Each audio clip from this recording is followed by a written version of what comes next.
Hello everyone and welcome back to the Fashion Fiasco Show. I'm your girl Nikki Fiasco, and here we talk about the good, the bad, the ugly, and sometimes frightening side of the beauty and cosmetic industry.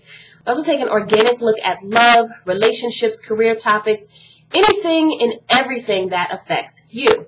So as you guys know, the Fashion Fiasco Show is a spinoff from Inexpensive Beauty. Inexpensive Beauty is all about showing you guys how to look like a dime on a dime, but the Fashion Fiasco Show deals with topics and certain areas of discussion that I feel are relevant for us today. So I wanted to talk to you guys about something because if you did not know, I'm newly single. I was actually in a relationship for about 7 years, was engaged to be married, and at the last minute some things went on, and we are no longer together as a couple. And in being single, or in my singleness, I guess there's some things that have come up with me that I was never conscious or aware of. And I think when you don't have someone to focus on, you initially learn to focus on yourself, and the things that you kind of ignored or let slide, you become more aware of them. So I was talking to a girlfriend of mine, and she was talking about attractiveness. And it's funny because at first I was thinking, oh my God, you know what? As you guys may or may not know, I live life very unapologetically. I do what I want, say what I want, wear what I want. I'm not a typical black girl. I mean, I wear a mohawk, as you guys can see. Love long lashes, big earrings, tons of jewelry. I mean, I just like certain things. And this is how I feel comfortable. And I'm a thick girl. I'm about a 14. So, I mean, that may not be what typically constitute attractiveness in our country. But when it comes to men, never had a problem picking up men. Never. And I was like, oh my God, you know, what happened? And we had went out to a club, and this guy was trying to dance with me. And I noticed some things about him in that scenario that reflected onto me, you know, some things about myself. And it was so funny because she goes, I'm going to tell you something, and I want you to know that I'm saying this in the most loving way. And I said, okay, fine, you know, shoot. And she's one of the friends that nothing she says is out of malice, but only because she has your best interest at heart. So I said, shoot, you know, tell me what's going on. And she said, Nikki, I want you to be aware of being attractive. And I said, oh my God, you know, like, what's wrong with me? She said, I'm not talking about looks because men love you. It's not that. But she was like, I want you to be aware of, in a dating scene, what you are attracting. And I said, please explain. And she talked to me in 5 minutes, and she said some of the most profound things. The first thing she said is, Nikki, this topic is about being attractive in the dating scene. I know a lot of times we as women, sometimes African-American women, seems as though men, especially our men maybe, aren't attracted to us. And she was like, first of all, I want you to get that out of your mind because men like women. Period. It doesn't matter what color you are, what size you are, what you look like. There's always somebody for you and someone who's always attracted to you. Your job is to draw that aura or that longing to you. And how you do that is you put out certain things in the universe through your persona, through your chakra, through your mental wavelength, whatever you want to call it. You have to work on being attractive. And she said, Nikki, I want you to think of it as metal to a magnet. You are a magnet, and you're trying to draw that metal to yourself. And I said, oh, okay, I get it. Not attractiveness as far as looks, but attractiveness as far as what I'm putting out to the universe and what I want to get back in return. She said yes. So I'm just going to tell you a couple things she told me. And the first thing she said to me is, Nikki, I want you to be conscious of what you are putting out there. And I said, explain. She said very, very simply, you know, if you want good things, put good things out there.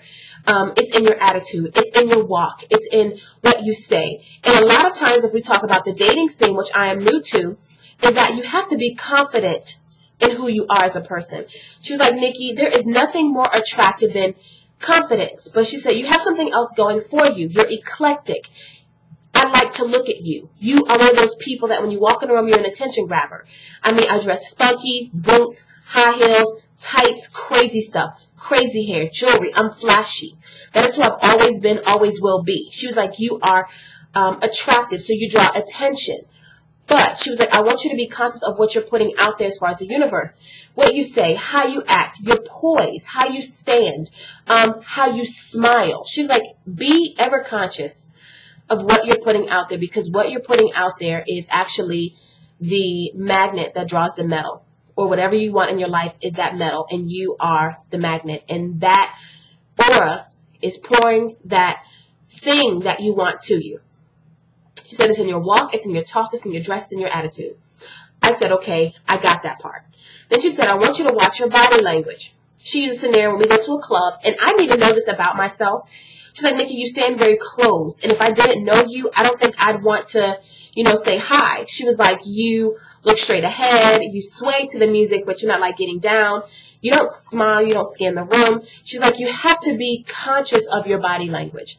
And I said, oh my God. And not that I'm a mean person, but just a force of habit. Sometimes I'll, stand, I'll have my arms crossed, I'll just kind of scan the room. I don't make contact with anyone. And she's like, Nikki, you're an attention getter. You're eclectic. You're neat to look at. So when guys look at you, they want to know that you're looking back or paying some attention. And I don't.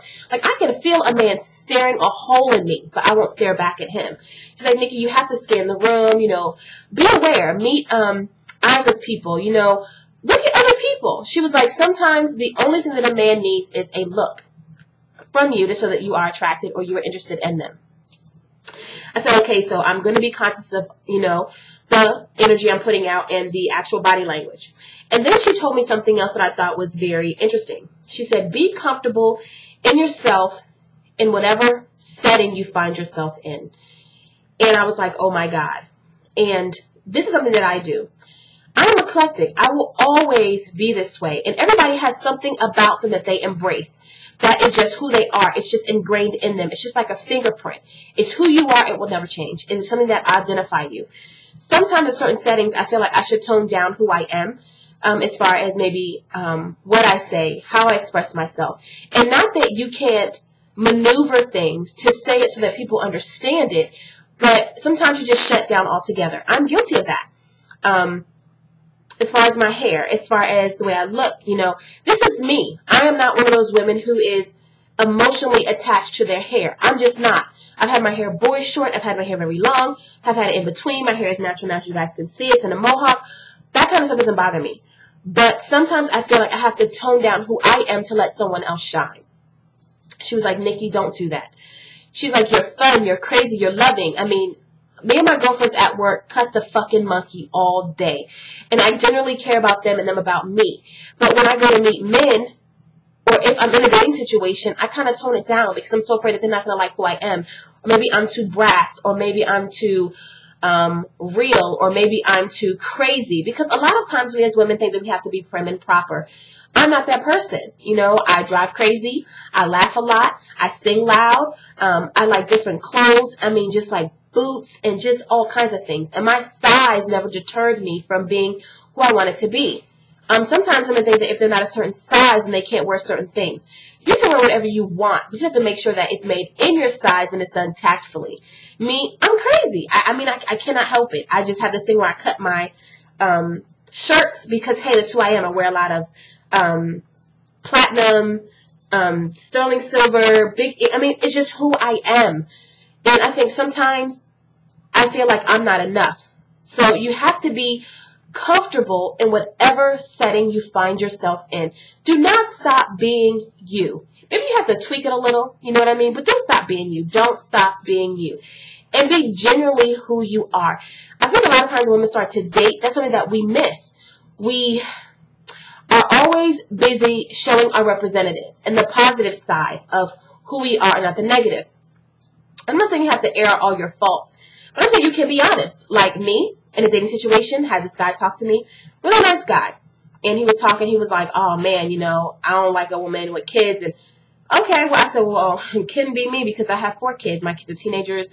I'm going to school. That's my focus. My kids are my focus right now. Just trying to do what I can. It's whatever. So he kind of looked at me and he was like, you know what? I respect you for that. I respect your honesty, because a lot of times in dating situations, women do not tell men that they have children. And my whole thing is, I can tell you that I have kids because 1, my kids are important to me. 2, you will never see my kids anyway. And 3, why do I have to be embarrassed about what came from me? That's my seed.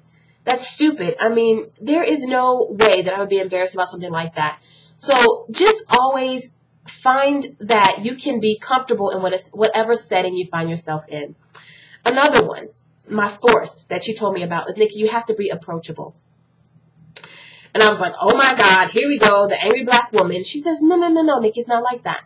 She was like, sometimes, Nikki, you don't even give contact. She was like, people just want to be heard. People want you to listen and want to be loved. And sometimes you have to look at people. You have to invite them in. I'm not the most inviting person. You know, I don't always give eye contact. I don't scan the room. I don't meet people. And sometimes with a man may be boring a hole in you. I mean, he may be staring you down and you can feel his presence.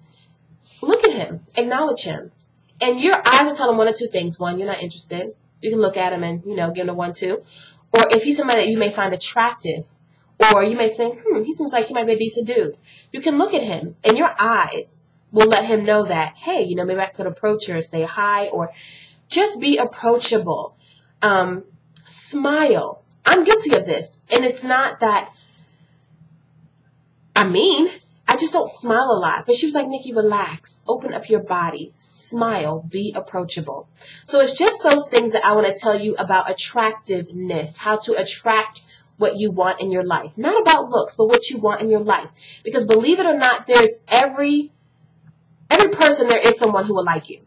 I mean, and it's not always about looks, because I've met some of the prettiest women who were straight bitches and met some guys that were okay, but whose personality made them absolutely beautiful. And I would rather have somebody who has decent looks and beautiful of heart or spirit than someone who is drop dead gorgeous and an asshole. I mean, if you are an asshole, if you're pretty and you're an asshole, stop it. Because people are like, oh, well, my looks can take me so far. With some people worship that kind of stuff. Some people don't. They're like, whatever, next, you know? So just make sure that your inside matches your outside. And we're going to talk really, really quickly about attractiveness again and how to attract what you want. You're going to remember to be conscious of your energy, what you're putting out in the universe. You're going to remember your body language, how you position yourself, your poise, how you stand, your gestures. You're going to also remember to be comfortable in whatever setting that you are in. Do not dumb down or play down who you are to make someone else comfortable. That is a no-no. And then 4, be approachable. So just be approachable. Remember those things. You guys have a good night. And this is, Nikki Fiasco, just shooting the shit, kicking the breeze with you. And you guys can hear me on blogtalkradio.com /Fashion Fiasco. I'm on at about 11. I'm doing 30-minute segments right now. And I just do the news, talk shit. I'm crazy. So just kick it with me. Have fun. Listen to me live on the cell phone. Actually, you can call 424-222-5357, and you can actually log in and hear me talk. And you can press 1 if you want to comment. So thank you guys for spending this evening with me. About 12 minutes of your time. You guys have a good night.